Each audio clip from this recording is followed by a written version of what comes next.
Welcome to all of it. We got all of it. All of it. All of it. Our guest is Secretary Madeleine Albright, Bryan Cranston, Tank and the Bangas, Barry Jenkins, Celia Keenan-Bolger, Aaron Lee Carr, Esperanza Spalding, Gideon Glick, Helen Yoyemi, Fab Five Freddy, Benga Akanabe, Brene Brown, Tony Goldwyn, Tandy Newton, Jake Gyllenhaal. Welcome to all of it. Thank you so much for joining us. Hello. What a pleasure. Hi. This is so fun. I'll see you tomorrow. We're here every day, 12 to 2. Impromptu concert. I love it. I love it. I love it. I was there for the love of it. You must tell the truth. I'm sure everyone's perspective is unique. There's a lot of truth about the pain of being an immigrant, but they're jokes. We find the funny. It's our strength. At what point do you think women's health care will stop being a political issue? When half of Congress can get pregnant. Ran out of words, but we do what we do. We don't have no board, so we got to trade twos. So we trade twos. I was this really dope groove, and Allison was so nice to meet you.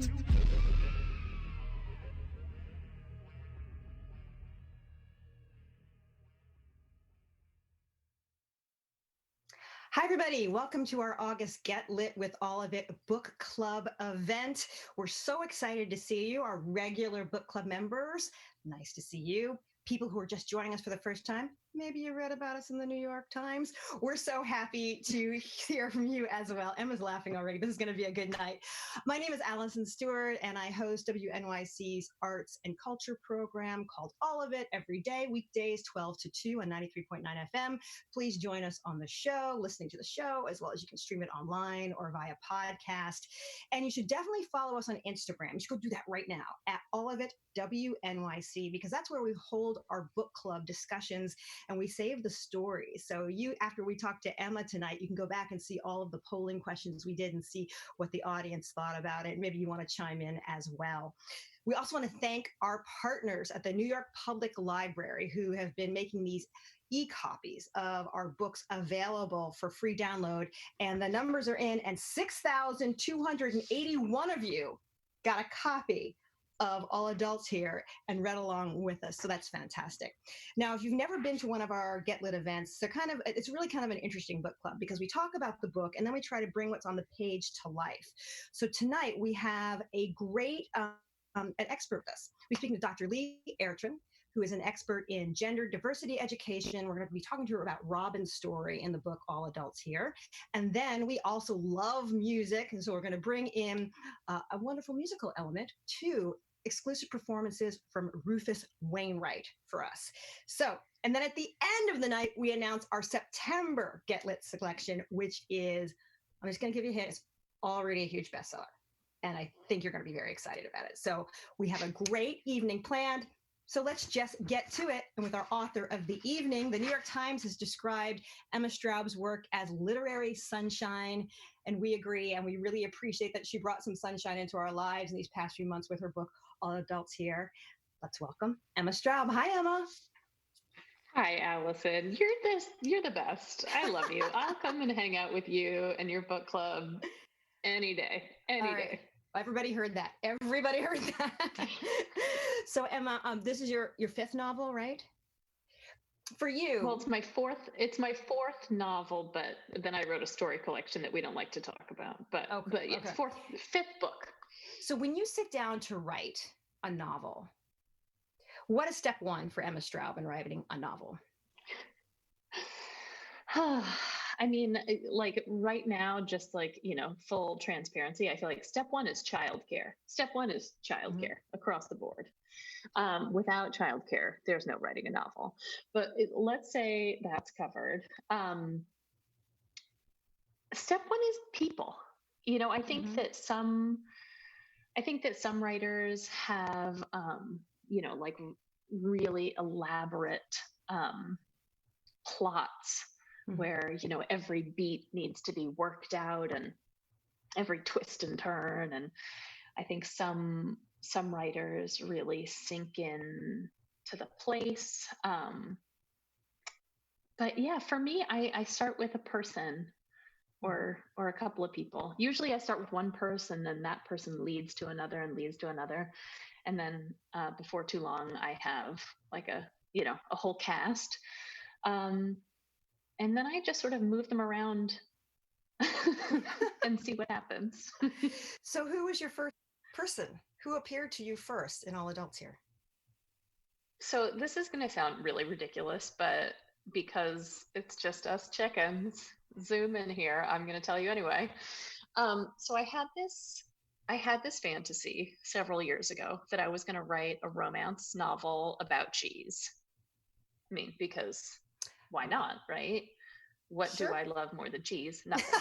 So I thought that I would write this, not a very romantic book about cheese. And so I started with the character of Porter, who's a cheesemaker.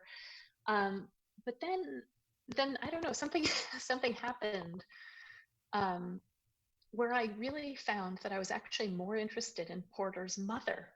And then it just, I don't know, it just sort of built and built and built from there. But yeah, it started with Porter, who is the, the character in All Adults Here, who is closest in age to me. She's in her late 30s and she's pregnant. And I was really excited to write a book about a pregnant person, because I hadn't done that since having children. I'd written about a woman who was pregnant in my first novel. And it's so funny to think about it now, to think about like what I don't know, like I think I was like, oh yes, pregnant women get swollen feet, right? Like, I mean, I didn't know anything. But it was a lot more fun to write about it now that I've done it twice. But yeah, even so, the book, I think if you had asked me when I started writing the book, which I think was in 2016, what is this book about? I would have said, it's a romance about cheese, Alison Stewart. But if you ask me now, my answer would be very different. So I'm going to ask you now, what is this book about, Emma Straub? I would say that the book is about, it's a book about forgiveness, and it's a book about growing up, and it's a book about, living in the place where you're from, and how that offers both, sort of comfort and support, but also, I don't know, is like a lid on your pot. It keeps you contained in a certain way because people are so used to seeing you a certain way, and it can make it hard to change and evolve. And I think all the characters in the book are changing and evolving, but not always gracefully, and not always not as elegantly as they might like. And it's about making mistakes, and it's about messing up as a parent, and I certainly didn't know that. I mean, that doesn't, that sounds much harder than a romance about cheese. So if I had started there, I think I would have felt daunted, but because I sort of fell into it, it happened naturally. One of the things I really enjoyed about the book was that you were writing about generations. What was it that you wanted to explore about the way generations interact? Well, so I have a lot of thoughts. I mean, the first one is that, I am like Porter in the book, I live in the place where I grew up. My parents live a 5-minute walk from my front door, and my kids go to the school that I went to. And so, I mean, and then, wow. And then of course I own a local business that's open to the public. And so I see people from different parts of my life all the time. And I think I probably interact more with my parents' friends than most people do when they're 40. I don't know. Like I see them around a lot. And so I think about that, where like, if one of my parents' friends comes into my bookstore to see me, like, yes, that person is seeing me as, 40-year-old Emma, mother of 2, etc. But they're also seeing me as like, you know, my 16-year-old self and my 9-year-old self and my 3-year-old self, which is a lot all at once. But the other thing that I think about generationally a lot, and that I thought about a lot while writing this book, is that I have at Books Are Magic, our bookstore, you know, my husband and I have employees who are mostly, I would say, a generation younger than I am. You know, they're mostly in their 20s.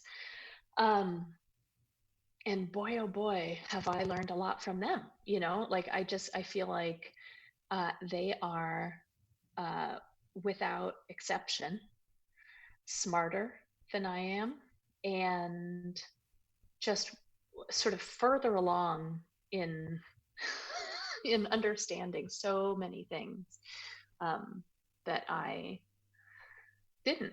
You know, I mean, you know, in the you know, the moment that we're having right now, you know, like we had an anti-racism training at the store, and we talked about how, you know, those of us who grew up in like the 80s and 90s, you know, were raised with the idea of color blindness and things like that. And of course, my staff who are in their 20s were like, what is that? That is Horrible.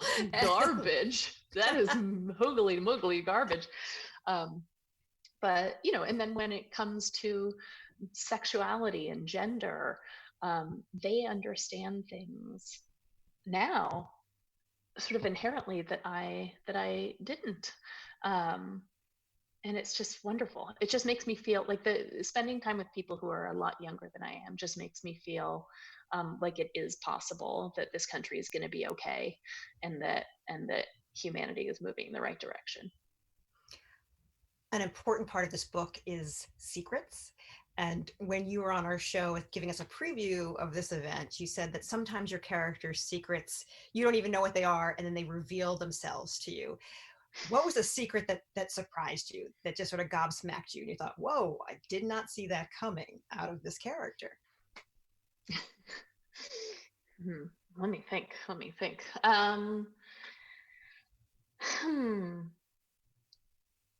God, it's a hard question to answer, because so with this book, I mean, with all my books really, but with this book in particular, I wrote so much more than is in this book. This is, I mean, for me, this is a very long book. It's my longest to date. I think it's 360, 380 pages, something like that.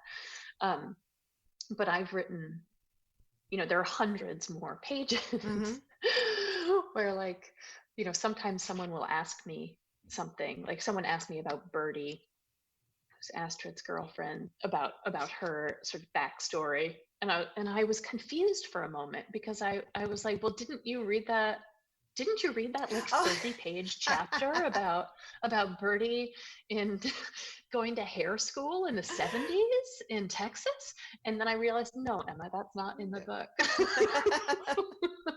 It's on the cutting room floor.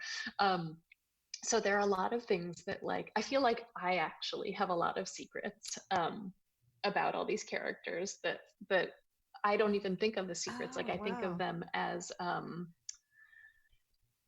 you know, at this point, I think of all of my characters as people who I've known for a really long time, you know, in the way that, you know, if you were to introduce your best friend to a new friend, you know, you would give the pertinent, sort of most important details, but you wouldn't be like, oh, and when she was in the 6th grade, she barfed up her retainer on the school bus and it was really traumatic. You know, you wouldn't give the whole story. So I feel like there are a lot of things like that I have in my back pocket about these poor characters who I put through a lot. Okay, I'm gonna try to actually answer your question though. I guess so Astrid, you know, the book is kicked off with a death, with this woman getting hit by a school bus, which I hope people found amusing, actually, because I did. But it's, I think that one thing that surprised me was how quickly I understood that storyline. Like I didn't know. When I started, I didn't know what it was. But yeah, I didn't know that, the reason that Astrid has this reaction to this woman, Barbara, getting hit by the bus is that Barbara had seen something. And God, I know it's a book club, but I feel like I don't want to give all the spoilers. Oh God, I should just give all the spoilers, right? You can go ahead. These are folks who want to know. Okay. They want to know the details. Okay. They want the behind the scenes. So, Barbara had phoned Astrid, 25 years ago to tell her that she'd seen one of Astrid's sons kissing a boy sort of off of her crossing guard route. And she called Astrid to tell her this, and Astrid got very upset with her son, and that Astrid's feeling of shame in that moment of doing the wrong thing as a parent, and just like her feelings about herself and her son and her parenting all sort of wrapped up into one. That was something that I didn't really understand going into it, and I just let her take me with her. I mean, I think like a lot of authors, I try to outline, but my outlines are always make believe. I do enough so that I can fool myself into thinking that I know what's coming. Because if I don't think I know what's coming, then I'm, it's the horror of the blank page looking at you. But if I trick myself into thinking, then I can go ahead. In the book, there's a lot of book about queerness and identity. How did you want Astrid's and Robin's journey to talk to each other? Yeah, well, I think it's it's very much like what I was just saying, that I think generationally, and this is admittedly coming from Brooklyn, New York, where I've always known my parents always had lots of queer friends and transgender friends, and I had I had a lot of models for everything growing up, but I do think that even in New York City, it's just getting easier, and that kids know things. Kids know things, kids know things about themselves, and they will tell you if you feel safe enough, and if it feels like the news will be received well. I mean, I'm sure Dr. Airden will say more, but I think that, I mean, my older child told us when he was 3 that he had no gender, and we're like, okay, great, terrific.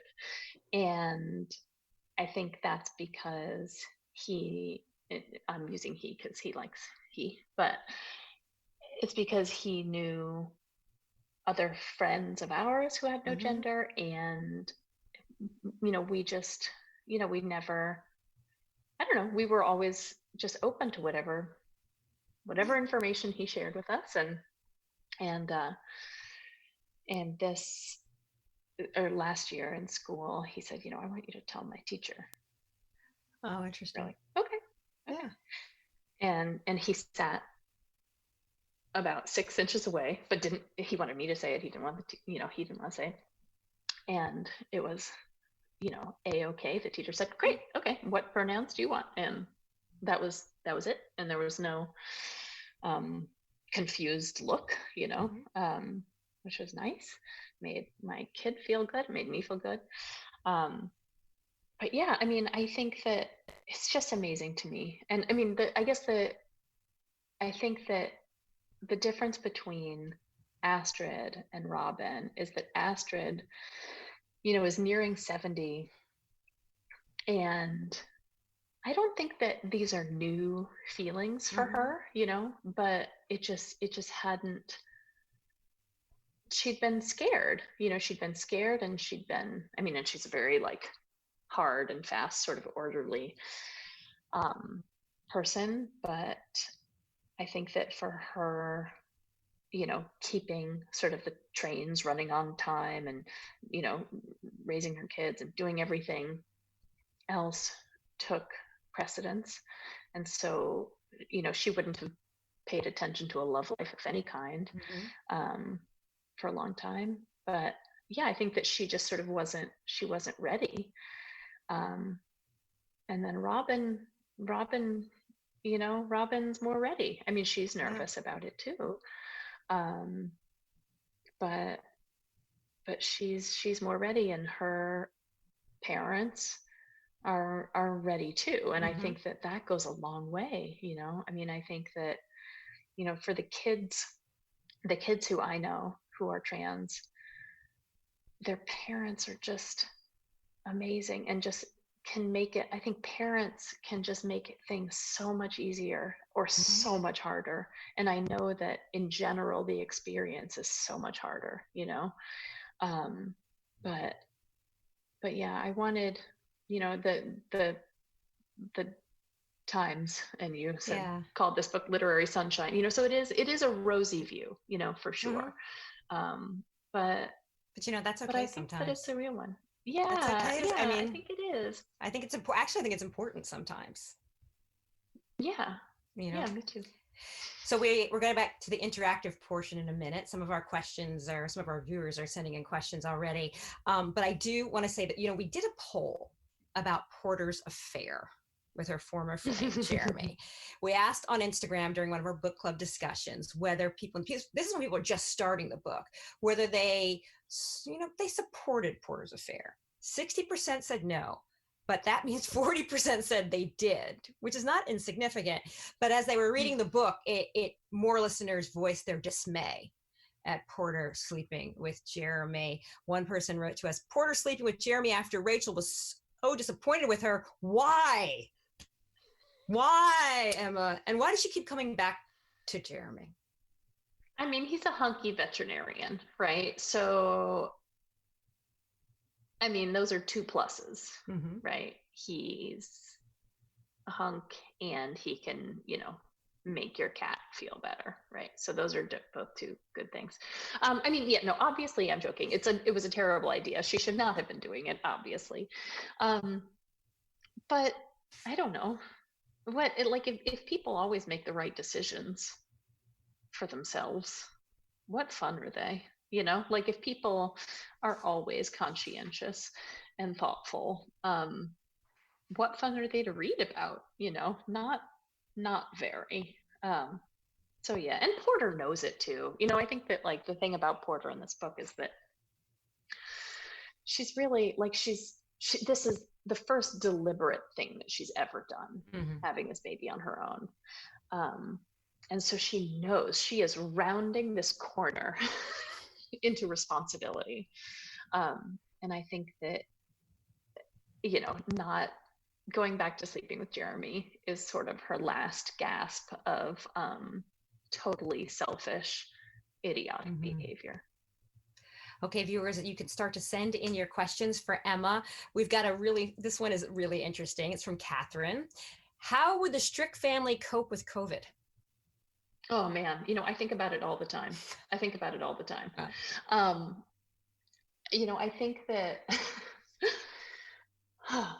well, I think that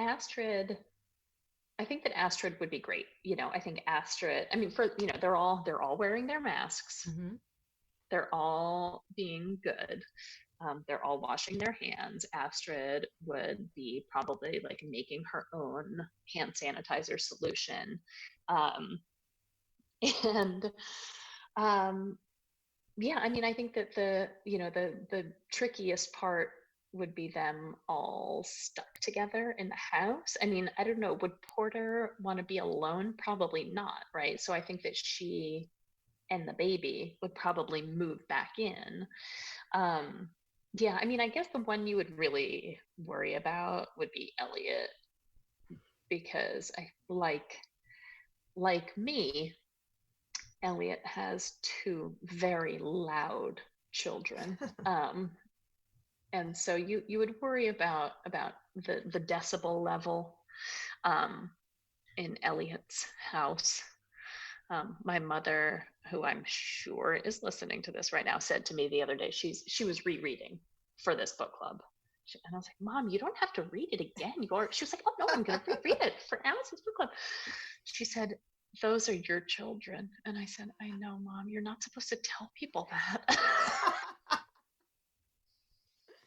Well, let's talk about Elliot. We asked people what they hoped he would do with the property. One person said, bigger, better, sheer beauty. Another said, let the town vote on it, use the results to make the decision. And another said, not compete with Birdie in any way. Yeah. In your imagination, what happens to that property? Oh, I mean, I'm a softie. I'm sort of with whoever people said, like, do what Birdie tells you. Like, I think that that would be a great thing. I guess in my fantasy, it becomes like some sort of a community center, some hub. There's already a bookstore. I would say bookstore normally, but there's already a bookstore in the town right across the street, and you do not want to mess with that. But yeah, no, I would say letting the town vote, like, have a few options. Let the people speak. When you thought of this town of Clapham, I sort of, my brain went immediately to Chatham in Columbia County, and because I do know I knew somebody once who ran a cheese farm up there. Yeah. What were some of the other names that you kicked around for this town? I had a few. Naming things is hard. I mean, naming towns, naming humans, naming fictional humans, naming bookstores. It's all hard, right? But I don't know. I love names that you can do different things with. And so, like, Porter's goat cheese is called Clap Happy, which I like. I don't know. You just you stick it in there and you see if it seems weird. Because I did want it, so it's in the Hudson Valley, and so Chatham. I was thinking about Chatham, but I wanted it to be its own little made up place, because I think I don't know if this is true for other writers, but I know that for me, I get the most slightly aggrieved emails when I set a book in a real place and make a very small error, like the character should have turned left, but they turned right, or something like that. Or when, which I understand, like, people take great pride in knowing their place. And so I wanted it to be a place where no one could write to me and say, that's not where the farm is. The farm's the other direction. So I really made it my own. Although funny, I told you I'm in Montauk, New York right now. And even though Montauk is not in the Hudson Valley, I was thinking about Montauk a lot when I was writing this book in terms of the geography, because there's the gazebo in the middle and the sort of roundabout at the center of town, and there's Spiro's diner in the book that's very much like this pancake house here in Montauk. And so driving around in the last couple of days, I've had this funny feeling like, oh, here I'm actually here. I'm actually here inside this place where I've spent so much time in my head. And I'm getting confused. I'm like, wait, that road shouldn't go there, because in my head it goes to Astrid's house. Meredith Goldsmith writes, a favorite line of mine is, no one wanted an independent mother, which seems to apply to Cecilia and Juliet, Astrid and her kids, and maybe even Wendy. What about this issue in this book? She wants to know a bit more about that idea of no one wanted an independent mother. Yeah. I mean, I think that, I mean,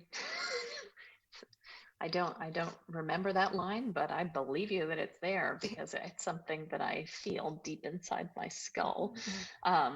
Especially right now. You know, I think that so many of us who are working mothers of small children especially have had our lives totally flipped in this really unsettling way during the pandemic, where all of a sudden, you know, all of my independence has evaporated, and so has my working life. You know, I think that, you know, there are some people who are, you know, say recording their live radio shows every day from home.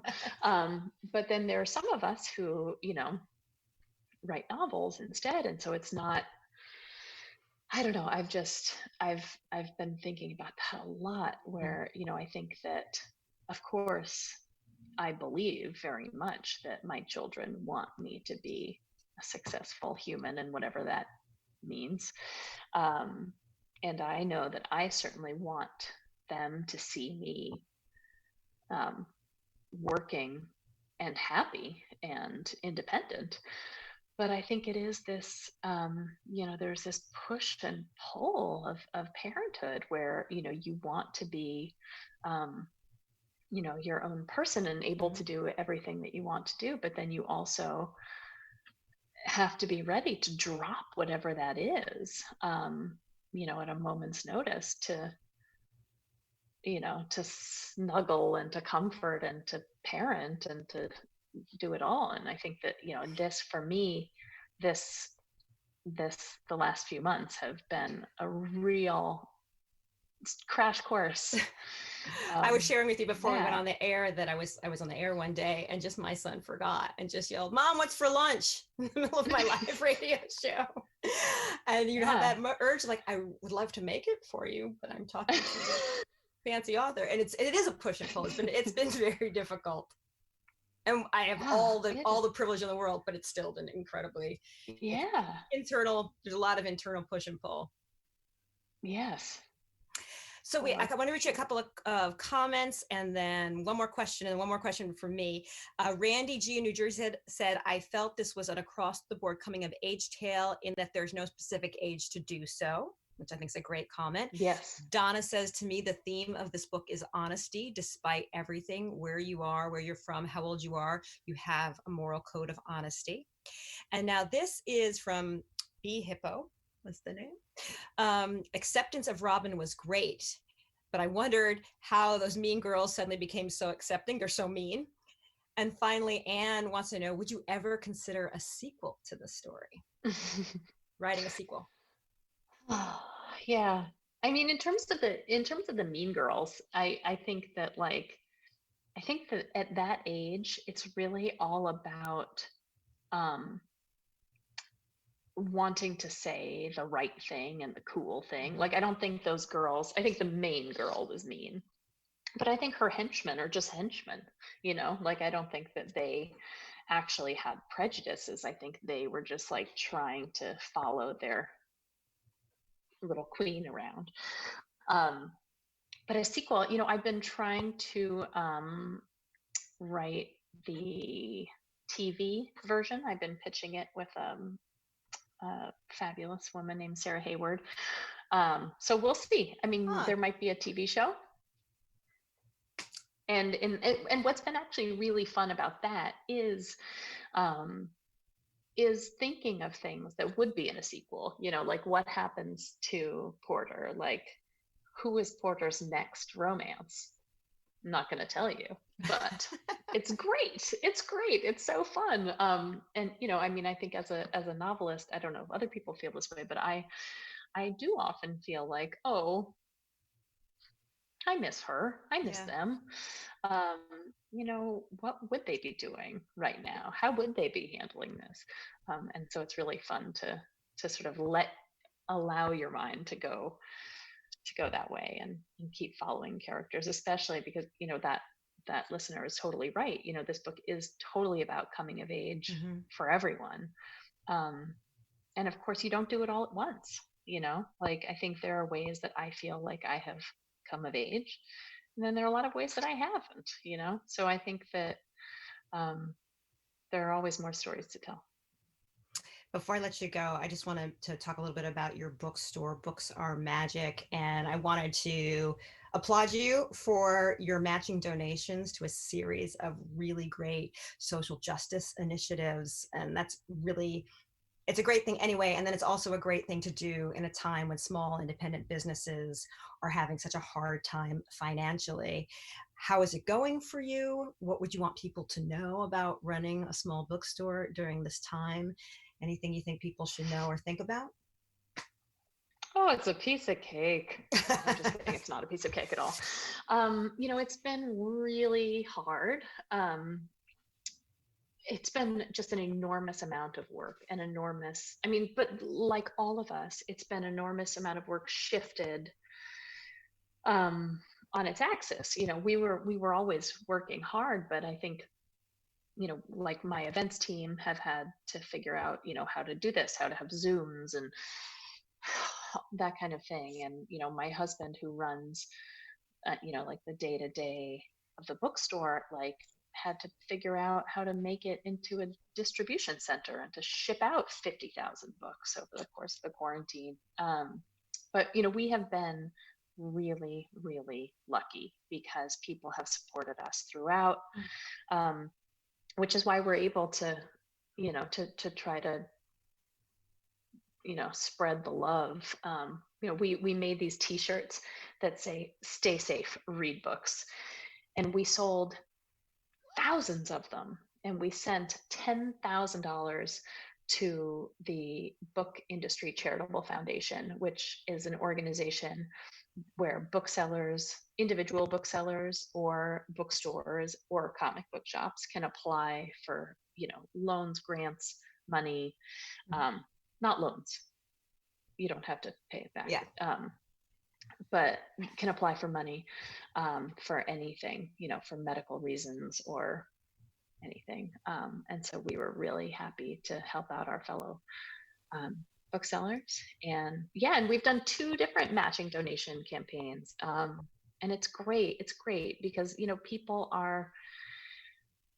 want to help, and I think that, I know that it's hard. Like, we all feel like we see so much every day on Instagram and things like that of, things to people to call and things to do. And it's a lot, but, we feel like if we can get just like a couple people who haven't donated something this month to do it, great. And we'll match it and send even more money.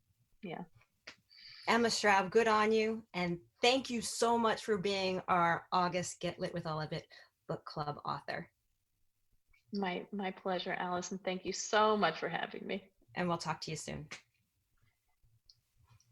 So folks, we here at Get Lit, we like to put the books we read into context, and All Adult here deals with themes of self-discovery and queer and trans identity. So we thought we'd take a few minutes to speak with an expert about gender diversity and education, and maybe about some of the experiences of the characters in the novel and how they relate to the experiences of those coming into their own identities in real life.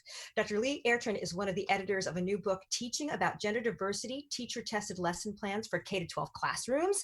They are an assistant professor of gender and sexuality studies and education at Queen's University in Kingston, Ontario.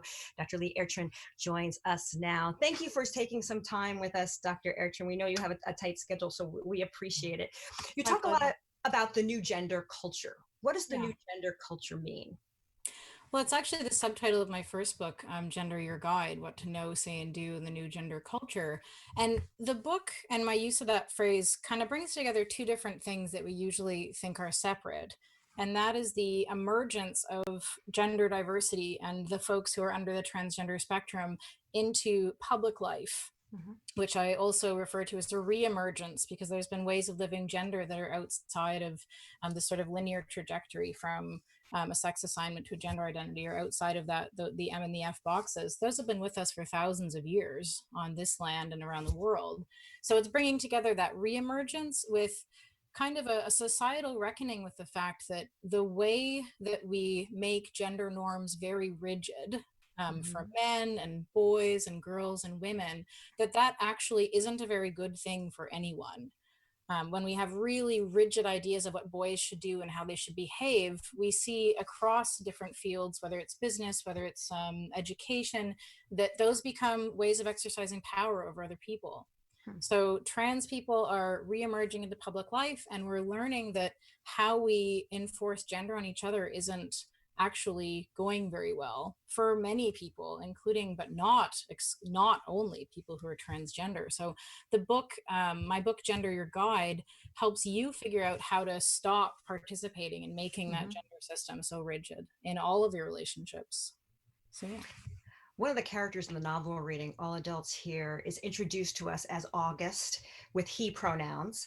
August sometimes uses he pronouns before finally embracing the name Robin publicly and using she pronouns. Now, you started this blog back in 2012. They is my pronoun. How have you seen the discourse around pronouns change in the past 8 years? Oh man, that question actually kind of gives me the chills, because it has been the most incredible shift in such a comparatively short amount of time. When I began theyismypronoun.com in 2012, there wasn't anywhere I could send people who had just very practical questions for me about, oh, like, so what do I say? Do I say they is or they are? Always they are. What do I call you? Said my family members. How would I describe someone I'm dating if they are not a man or a woman? How do I talk about people? So there's just a lot of really practical questions people had, and the only resources that at the time were resources that argued why you should be cool with people who have they them pronouns. So like, be okay with it. Okay, that's fine, but we actually have to do things, and we have to talk, and we have to talk about each other. So I went from hundreds of questions, hundreds of them. I'd select the ones that were quite meaty or representative and respond to them. And then after, I'd say about 5 years, I stopped answering questions, because I had reached what we researchers call saturation. So the general public developed either there are enough resources that surface so people didn't have to come to me and ask their individual question, or the questions just became the same. So from that to organizations like school boards initiating professional development and recognizing that many of their students require something different of their teachers in terms of language, we have seen an absolute, and I've seen an absolute just gush of knowledge and interest, and also debate, because when something becomes part of the general public sphere, there's always different views that come to the fore. This may sound like a simplistic question, but I think it's a good one to ask. How do pronouns help people with their journey towards self-discovery? Sure. Well, I think it's I think it's an excellent question. And I think that it's important to realize how pronouns help everyone. So folks often say to me, why are pronouns so important for trans people? And I say, well, pronouns are important for people. So there's most of the people in this world haven't had the experience of being called the wrong one, of not receiving these thousands of little moments of validation every day in your lives when you, before COVID, got outside and went on the bus and went into stores and lived your life. And I always say to cis people who wonder why pronouns matter, I say, well, I imagine if you were not called your pronoun that reflected who you know yourself to be, that you would realize pretty quick how important your pronouns are to you. So they're very important, because the experience of, and we're actually starting to have data about this, the experience of being affirmed and called what correctly refers to you and who you know yourself to be is having positive impacts on people's mental health. And trans folks, I'm an academic and just a random community member, as are all academics. We all are part of different communities. And to know that we have to have research saying that using someone's pronoun leads to more positive mental health outcomes is funny, right? It's sad funny if we think of how important this is to everyone. People just don't realize it because it doesn't go wrong. What is the exactly wrong thing to say to a young person who wants to talk about being trans? Oh my goodness. Well, we should get you to the doctor. I mean, that's probably not a good plan. But you know what a funny thing is, that another good plan is, that's amazing, awesome, way to go. Because both of those reactions, the alarm and the needing to find a path right away, and I'm saying as the first response, that alarm and that over sort of saccharine affirmation, those are both things that let that young person know that what they are letting you know that they might be trying out. Like a lot of young people want to have sort of low-key conversations, to sort of feel out how things are going to go. Both of those responses really take this into a whole other territory that may actually discourage further sharing and could lead us down a path that people might not be ready for yet. So the exact right thing to say is, that's cool. Why don't you tell me more about it? What's going on? How are you feeling? What do you think is the next important conversation to have about gender and identity? Do you mean after a kid lets you know they think they might be trans? No, I actually mean culturally. We as a culture, we talked about what has happened from 2012 to now. What's the next important conversation? Well, it's interesting. I don't find that societal conversation about gender diversity, about many gender diversity issues, goes very well. And I'm sorry to say that, because we are in a moment when it's fairly impossible to have a conversation about a social issue without it becoming polarizing. There's also there's quite a robust research base about transgender people, about who we are, and about how we come to know who we are and the impacts of being affirmed. And there's a lot of research on how sex is very complicated and how sex and gender relate to each other from psychology and sociology and anthropology. But unfortunately, when these conversations become societal, this evidence in our polarizing political climate tends to become equated with opinion and ideology. So it's part of this broader casualty of the sort of post-truth moment that we're in, and that we're all sort of steeping in as we round the bend into the American federal election. We are also watching pretty closely up here, because we have similar debates and similar trends in Canada. But it's the next societal conversation I'm not waiting for. What I know is happening are thousands and thousands of small conversations from people who realize they have trans people in their lives, or they have very gender non-conforming people who may be gay and may be straight, or maybe neither.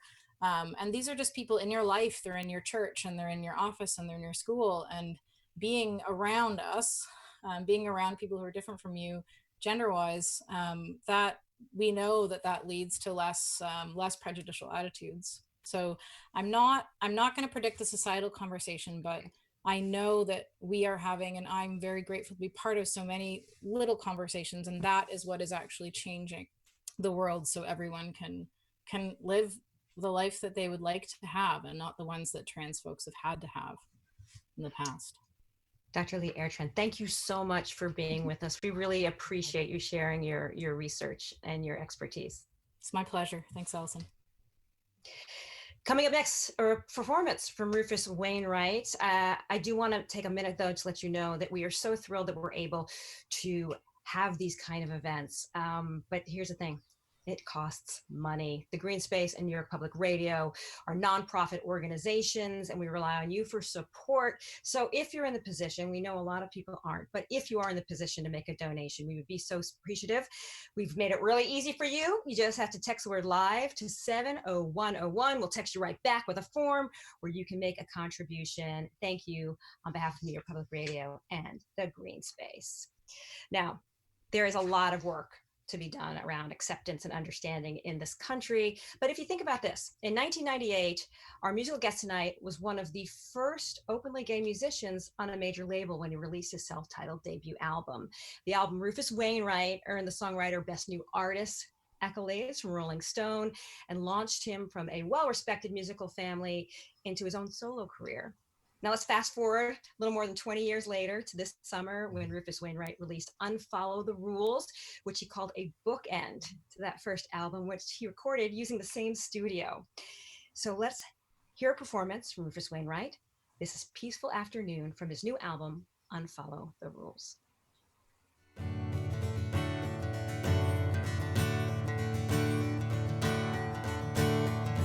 Well, it's coming on to 13 years together, babe. I pray that it's a lucky number.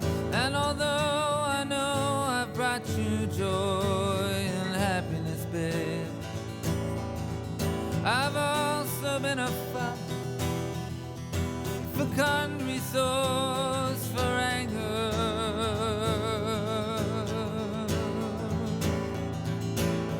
Cause it's all a part of the game. Yeah, it's all a part of the symphony. And I pray that your face is the last I see on a peaceful afternoon. And now that our machine is running at full speed, I pray that nothing chucks a wrench into the matter, but between sex and death and trying to keep the kitchen clean, remember wild roses bloom, best in ruins forever after.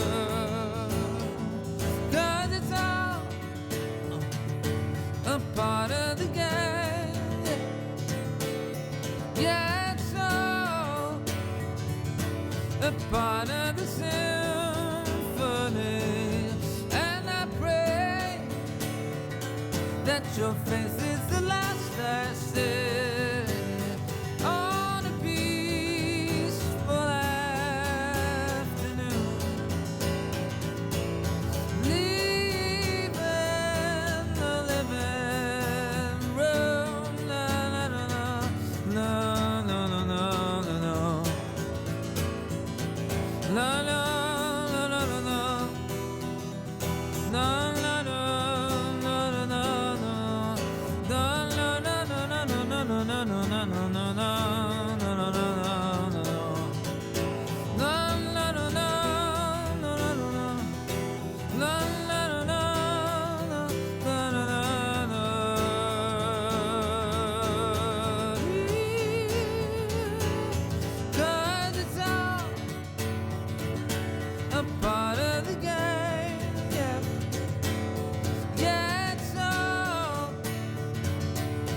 Part of the symphony, and I pray that your face is the last I see on a peaceful afternoon. And just in case you go before me, rest assured that I can guarantee that my face is the last you'll see on a peaceful afternoon. Leaving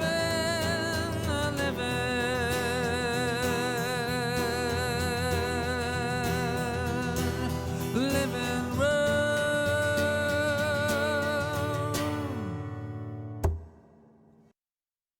Joining us now is Rufus Wainwright. Hi, Rufus. Hello. So you wrote that song to your husband. When did you write it? I wrote it not too long ago. I mean, about a year ago. Because actually a lot of my new album, Unfollow the Rules, it took me 10 years to really compile all the material, because I went off and wrote a couple of operas and did some other work with Shakespeare sonnets. Anyway, as one does. Yes, as one does. You know, just on their free time, and so I had a lot of material from different periods, you know, over that stretch. But Peaceful Afternoon is a recent addition, so about a year ago. You joke that there's going to be a requirement now that you write a song for your husband and a song for your daughter. That's not a joke. That was not a joke. That is a literal requirement that I have to fulfill, and by the end of it, I'm very happy to do so. But it's you know, I like a challenge, and so I think the world needs more love songs always, and so I accept. Since you've called this sort of a bookend to your first record, when you sit back and think, my songwriting has changed and progressed. What is something that has changed, and what is something that's been a progression? Yeah. Well, I have to say, it's always great to see you, because you interviewed me right at the beginning of my career 20 years ago in Montreal. You've been to my house and everything, my mom's house. I remember we had to walk up, and there was just a little room with an enormous piano. Yeah. No, I know. I slept in the piano. No, but anyways, no. It has been a real. How can I say this? Very, very.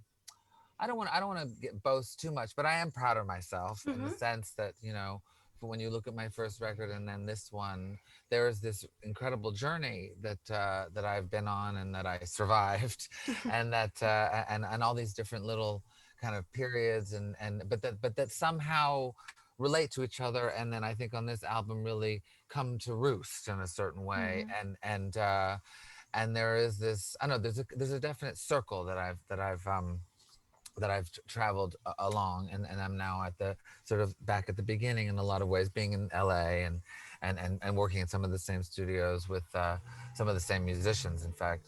And that's I don't know, it's I think, I don't know, it's great. What it's really great about it for me personally is that now I can do something completely different, completely weird, and maybe in French or something. So what did it feel like, though, to be back in that same space, recording with some of those folks? Yeah. Well, I mean, for me, and this is, you know, because also, you know, the last year was the 20th anniversary of my first album, and we actually did do a tour where we did Rufus Wainwright, that album, and Poses. So I was actually kind of entrenched in the material from back then, and I was pleasantly surprised, because I mean, what's changed the most and developed the most is my voice. I think that my songwriting over these many years and continues to be, you know, quite solid. You know, I put a lot of time into that work, and they seem to stand up. But my voice has really gotten better, and it's only, you know, and I don't know. I don't credit it necessarily to work that I've done, though I have. It's almost more of like a philosophy that I took on early on when I got into opera. And I don't study opera, like I study opera composition, but I don't study opera singing. But there's some kind of strange correlation that my voice has taken, where in the opera world, it's really in your 40s and 50s where you get to sing the big roles. It's when you become your deepest and your most resonant and your most and life's experiences really start to show themselves. So it's that's very exciting to come back to work with those musicians with this, you know, seasoned voice. And it lasts for, you know, a good 10 years, and then it's downhill. So enjoy it. So the book we read this month had a lot to do with family relationships. Yes. In terms of, do we see any of your family relationships in your work? Oh, yeah. My catalog, as my sister's, Martha's is, and my parents, it's all the family strain is very powerful, and you know, I mean, I do I have any?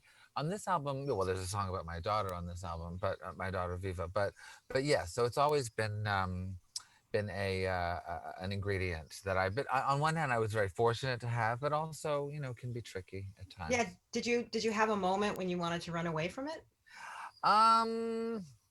I never had a moment when I wanted to run away from it, but I did have moments where I think I got a little too cavalier in sort of my attitude towards specifically my father, where I thought like, oh, we're just a couple of rough and tumble musicians and we can kind of air our grievances, publicly. Nobody will get hurt. And when in fact, we're just people. Yeah. and sometimes artists can get a little too, cavalier is the best word, I think. So I've had to, I have to constantly, I don't want to, I have to watch it sometimes. Your sister, the Martha, is on Unfollow the Rules, right? Yeah, no, she sings on the song Hatred, or Devils and Angels, Hatred is called. What was it about her voice and about her that made it right for that track? Yeah. Well, Martha's the big guns, she's the big guns, I think she's pretty much on every one of my albums. Mm-hmm. And it's always at a very pivotal moment when I need that when I need it to go to 11, So I love working with her. I mean, we also do tons of other things together, like Christmas shows and our mom's material, Kate McGarrigle, who we sadly lost a while ago. So yeah, we work together often. We've managed to get Spinal Tap and opera into this there interview. There you go. Well, speaking of Spinal Tap, my dad, Loudon Wainwright, was actually supposed to be in Spinal Tap. He was cast as the keyboard player, and then something happened and he couldn't do it. So and Chris Guest, who wrote it, is a very good friend of ours. So yeah, I was born in Spinal Tap, sort of. Let's bring it back around to this album. Yes. Unfollow the Rules. You said it's a 3 acts. The first is like a mission statement. The second is more whimsical. The third is complete darkness. Yeah. Yeah, it's a bit of a trap.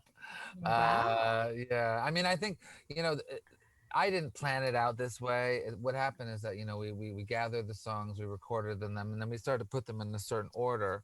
And one thing that we knew for sure was that the record was, speaking of records, was very vinylly. It had a kind of retro, but not too retro, but it had like a warmth to it that works well on vinyl. And certainly like living in Laurel Canyon here and working in those great old rooms, vinyl it makes sense. So but the amount of songs that there were corresponded to 3 sides of a record, not 4. So we had one side is blank, but then the 3 sides, when we started listening to them, they were very, I don't know, they just really kind of, this narrative started to arise that I started to see. And it was this thing of like, welcome back to California.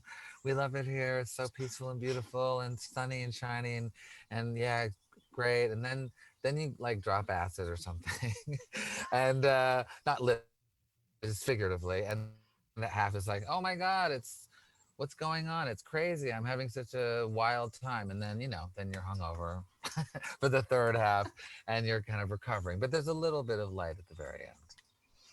Now, your husband is also your manager. Yes. A lot of people are having to spend a lot lot with their significant others now and work with them and them nearby. You're going right for the jugular here. I was actually going to ask you for a piece of advice. Yeah. Because you work with your husband. Yes. For people who are. Yes. I'm curious. What a piece of advice. What have you learned? Yeah. Well, I mean, I have learned. What can I say? Well, the biggest thing that you always have to learn, and I think this is with marriage in general, most times you just got to let it go. Let it go. Just let it go, and then occasionally, when you can't, you have to, address it. I would say though that what's been amazing with my husband and I, and really the main reason I work with him is because he's the only person who really understands my love of opera. and because that's actually how we met, because he worked with Robert Wilson, the great American theater director. He worked at the Opera House in Berlin. So we've had this real passion for opera, and that's an area in my life that most other managers, the 11 other managers that I've had over the years, they throw up their hands. They just don't know how to do that. So Yor knows how to do that. We have a great love of the theater.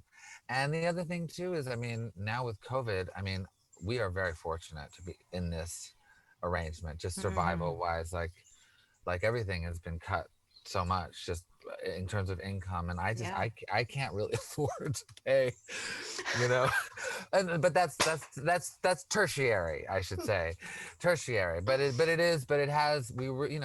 a good team now for this very tricky moment in the arts. This last song that you've given us, Only the People That Love. Yes. Could you set it up for us before we hear it? Yeah. Well, let's see. I wrote it.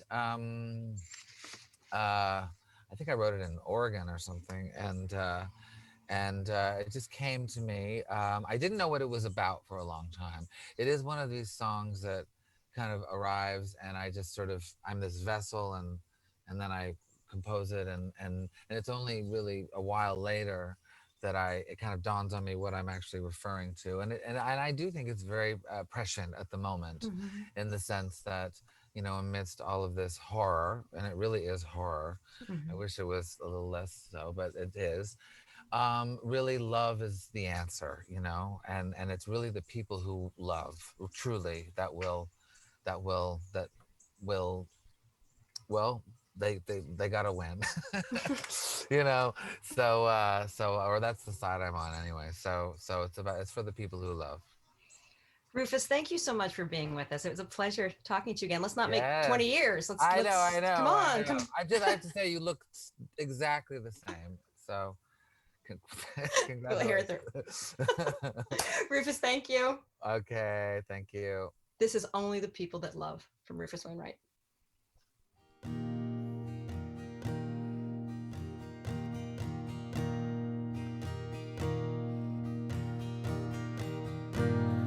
Only the people that love may dream.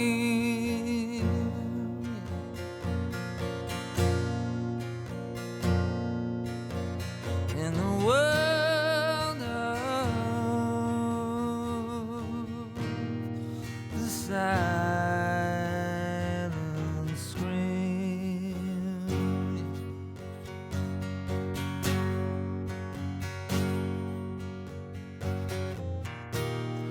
Only the people that love mean God love me, 'cause love means go on and do it. Love means go ahead and do it. Love means go on and say it. Love means go ahead and say it.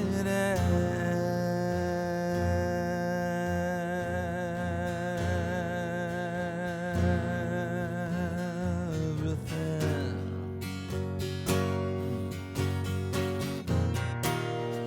Only the people that love may cry.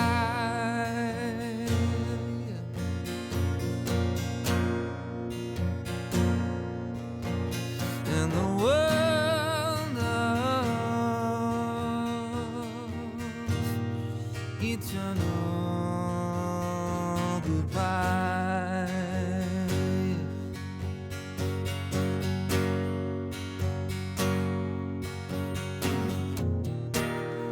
Everyone else ought to just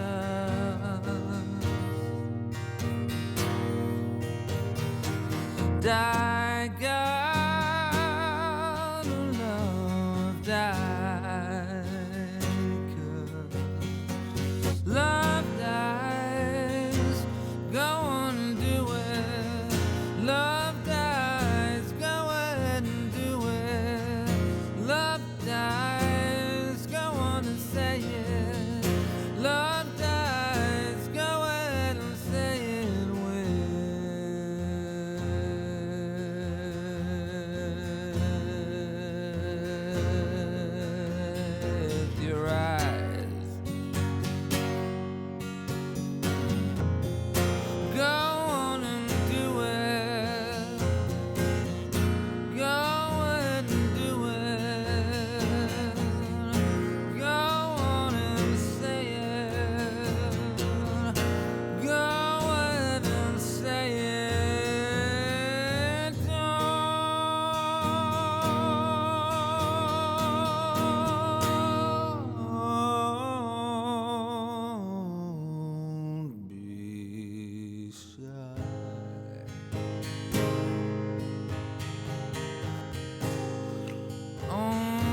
the people that love. Only the people that love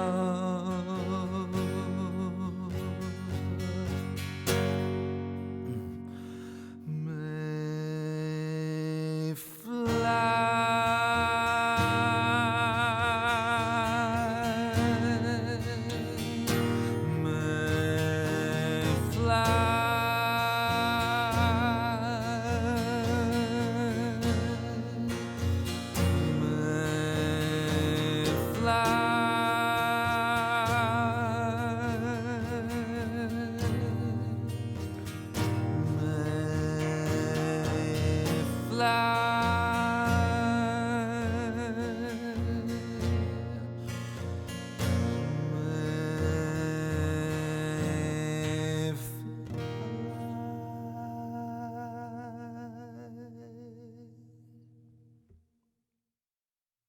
Thank you so much to Rufus Wainwright for those amazing performances. And thank you to Dr. Lee Ertrin. And of course, to our Get Lit with All of It author for the month of August, Emma Straub. We also want to give a big shout out. Thank you to the Green Space team of Jennifer, Sachi, Cameron, Ricardo, and Dave for helping us put this event on. And to our partners at the New York Public Library, Brian Bannon, Andrew Medlar, and Tony Marks for helping get all those e-copies of the books into the hands of New Yorkers, the virtual hands of New Yorkers every month. Okay, now it is time to announce our September Get Lit with All of It book club selection. We are going to be reading the New York Times bestseller, The Vanishing Half by Britt Bennett. The story follows Black twin sisters, one of whom decides to pass for white while the other lives with her Black daughter in Southern community that they grew up in. Entertainment Weekly called it a story of absolute universal timelessness. Now, to find out how to get your copy, courtesy of our pals, the New York Public Library, head to wnyc.org/getlit tomorrow. And mark your calendars for October 1st. Britt Bennett will join us for our virtual Get Lit events that evening, which also happens to be the 1-year anniversary of our very first Get Lit with All of It book club event. Until then, stay safe, wear a mask, and happy reading.